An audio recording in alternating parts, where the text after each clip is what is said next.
Hi, Sandra Wilson here, and I help people who pull out their hair compulsively. So, in other words, trichotillomania. So, in my therapy practice, I see many people who tell me that they are able to stop, often for quite long periods of time, but then they start again.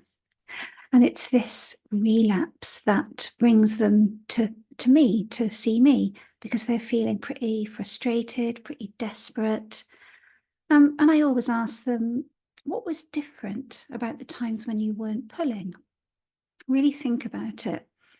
So many of my clients will just pause and have a think and say, I don't know. And then I will ask them to think again. And after a little bit of further reflection, they'll say something like, oh, hang on a minute. That was before I got my new job. Or I think that was before I had my baby. Or I think I was just a bit less stressed out. So if you yourself are getting sick of the cycle of stop, start, here are 3 tips to help you cope better during your relapse periods. So, number 1, I invite you to just ask yourself the same question.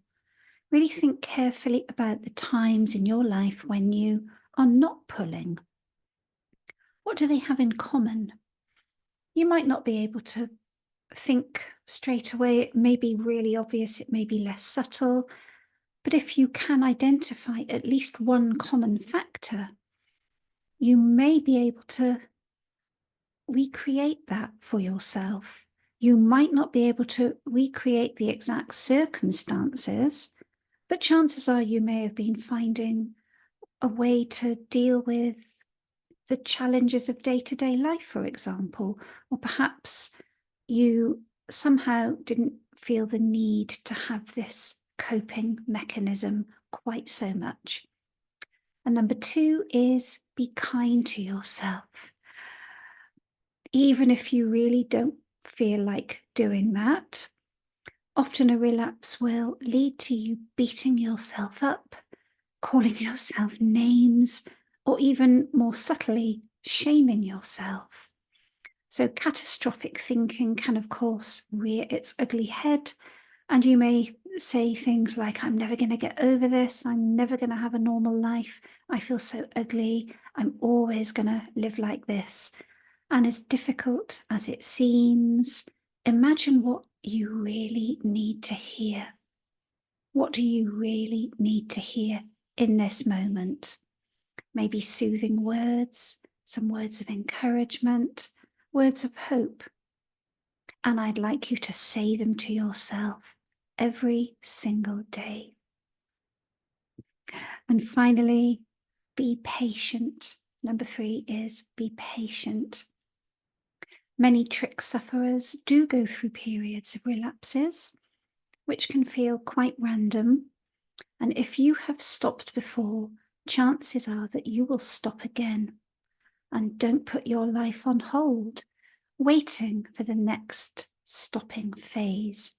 What can you do now, in spite of your pulling, that brings you joy?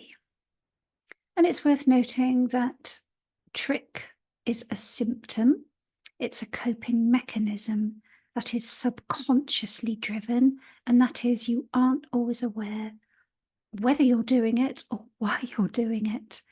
And I help people just like you to stop the frustrating cycle of pulling and stopping by identifying and healing the root cause. And the above tips can be very, very helpful, but unless you identify the real problem, the cycle is likely to continue. So do get in touch if you feel that this video has piqued your curiosity or you're ready for help. And my link is in my bio. I'll be back with more content tomorrow. Bye for now.